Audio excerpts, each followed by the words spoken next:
Imagine waking up to your phone buzzing non-stop. Atlanta police have just hinted that Lil Baby might be tied to a gang war that left two 13-year-olds dead and an 11-year-old fighting for his life. By midday, the city's biggest news outlets are running wall-to-wall coverage. Social feeds are lighting up with hot takes, and everyone from your barber to your favorite podcaster is weighing in. Yet when Lil Baby himself finally breaks the silence, it's just a 3-word Instagram post. "I'm overly good." It's the kind of confident shrug you'd expect from someone at the very top of the game.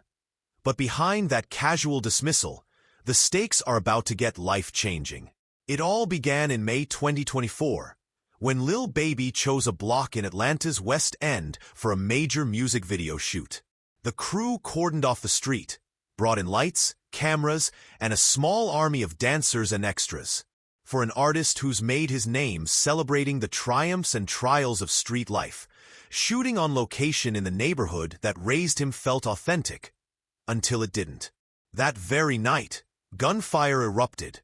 3 people were hit, including 2 bystanders. No one ever publicly said Lil Baby pulled the trigger. He wasn't even on set when the shots rang out. But the optics were ugly. Fast forward to February 2025. Police hold a press conference.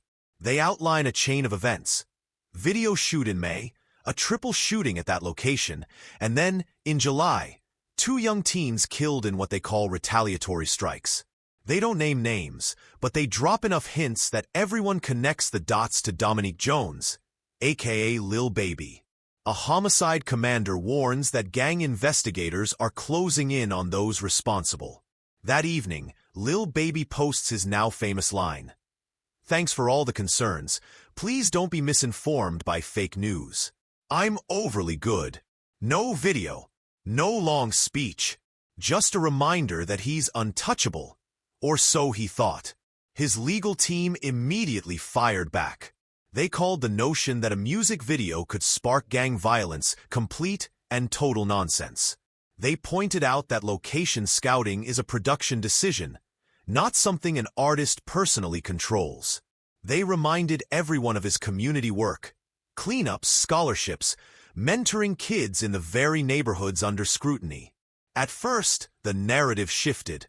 Social media influencers and fans alike wondered if police were overreaching, trying to pin complicated gang dynamics on a superstar just because his name made headlines.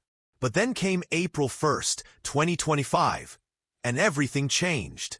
In a Fulton County courtroom, a veteran gang investigator took the stand in an unrelated trial against the Goodfellas gang.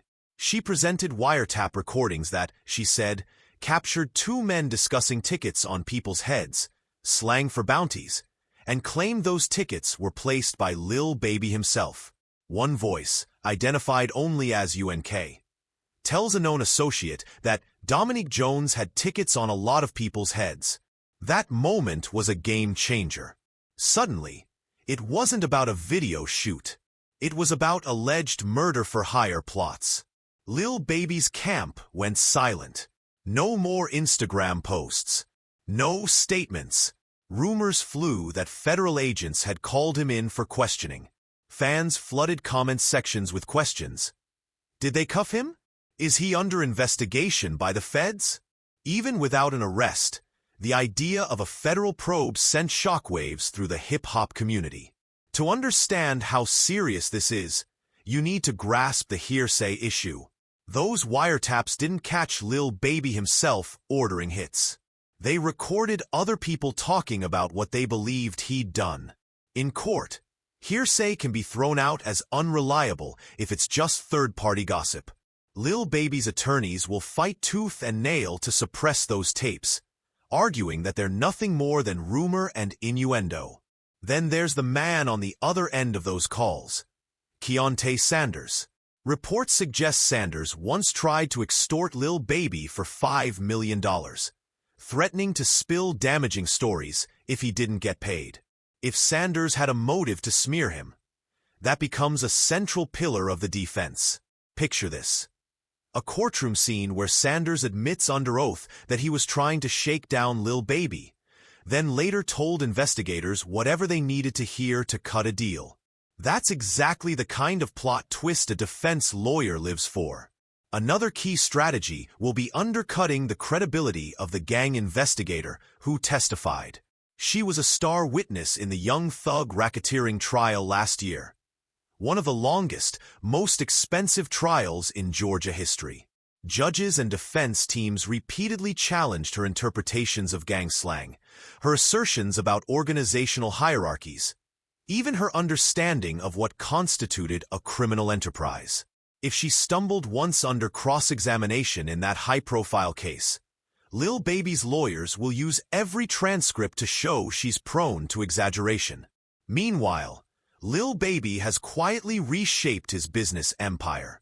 In December 2024, he announced that his 4PF label, short for 4 Pockets Full, would be replaced by a new imprint, Glass Window Entertainment. What looked like a routine rebrand now takes on legal significance. Prosecutors have alleged that 4PF functions as a criminal gang. By distancing himself from that name, Lil Baby can argue that Glass Window is a bona fide entertainment company, not a racketeering enterprise. Under federal RICO law, the government must prove an ongoing criminal organization. If Glass Window is purely a label, it can't be shoehorned into that framework. And the defense isn't the only one preparing.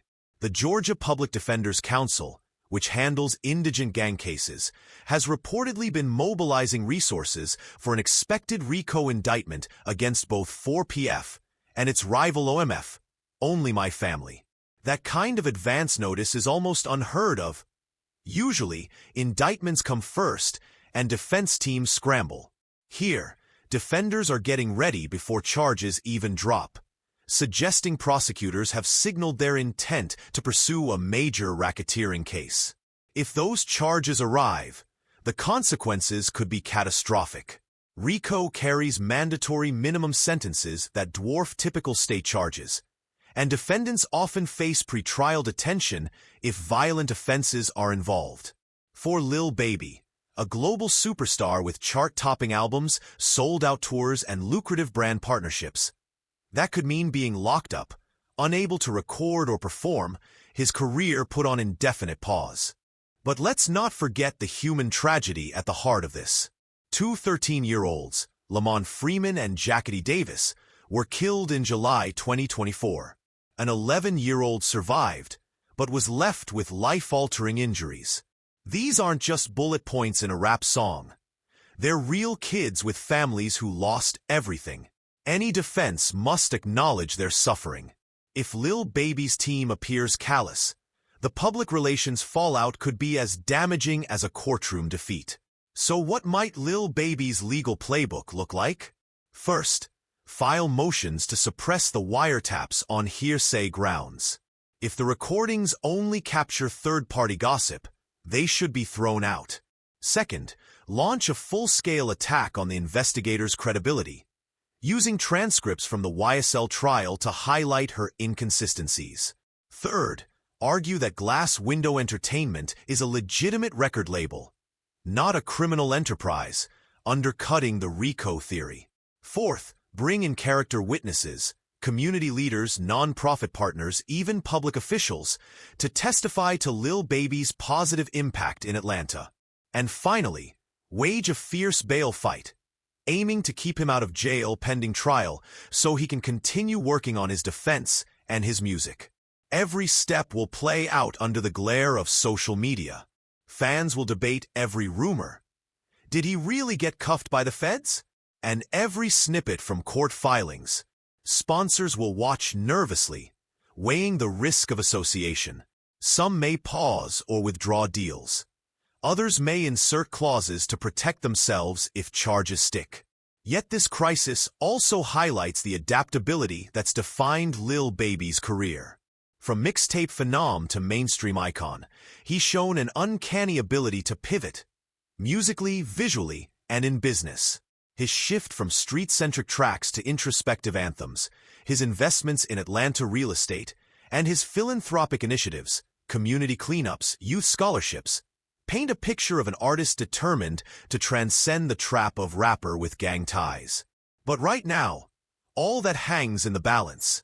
In the next 90 days, prosecutors may unseal indictments that could upend his life. A RICO case isn't just one or two charges. It's a web of allegations: drug trafficking, conspiracy, murder for hire, that prosecutors weave into a narrative of criminal enterprise. If even one piece sticks, the whole structure can collapse on the defendant. And for Lil Baby, the personal stakes couldn't be higher. He's a father. He's built a global brand. He's at the peak of his commercial power. Pre-trial detention could cost him everything: creative momentum, revenue streams, even relationships. On the other hand, a plea deal might spare his freedom, but forever stain his legacy. What does the future hold? If the defense can dismantle the wiretaps and poke holes in the prosecution's theory, Lil Baby might avoid the worst.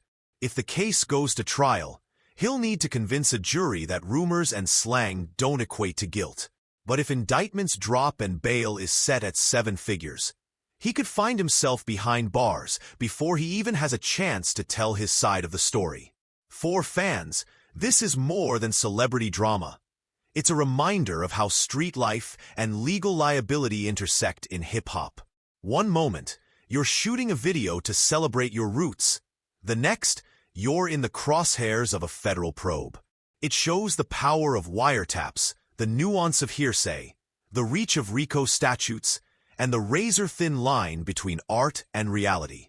If you've been following this breakdown, hit like, share this video with anyone who needs the full picture, and subscribe so you don't miss a beat. Drop a comment below. Do you think Lil Baby can beat these charges, or is the net closing too tightly? The next chapter in this saga will be written in Atlanta courtrooms, and we'll be here to unpack every twist and turn.